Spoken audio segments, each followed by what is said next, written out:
Are you optimistic for the hopes of the UK over the next like 30, 40 years? So optimistic about the United Kingdom, it's unbelievable.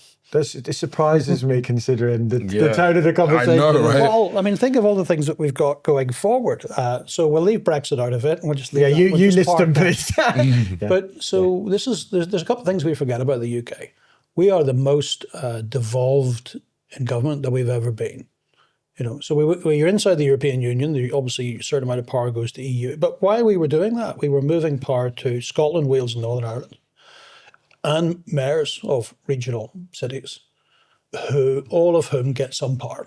So we're devolving power. Now you take away the European Union, and now you've got massive devolution of power. We're emerging out of the European Union with this massive amount of devolution of power. Now the problem is we don't necessarily have politicians who are competent to run the devolved power, but you've got to be somewhat optimistic that having devolved the power, we get the people to do it. We've got massive legal immigration, really high quality people wanting to come and live here, which is a huge asset for the country.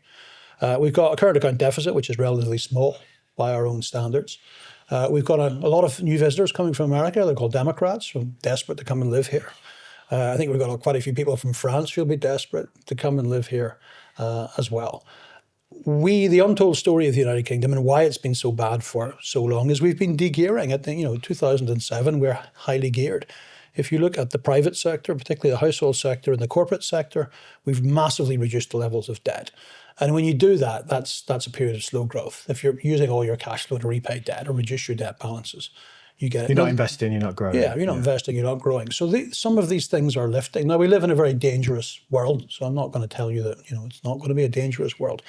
But the United Kingdom within that has very cheap equities. I think the currency is relatively cheap. Tourism is booming. I mean, that's my opinion anyway. I see tourism everywhere.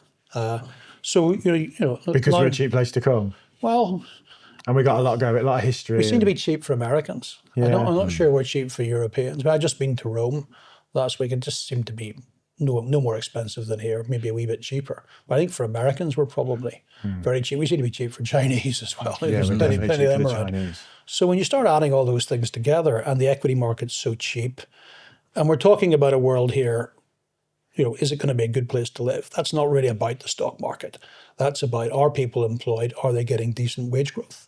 And we're going to have this massive investment boom. So if we define it by the welfare of the people, I think it's going to get a lot better. You heard it here first. I'm not running for political office, I should say. That's not a campaign slogan.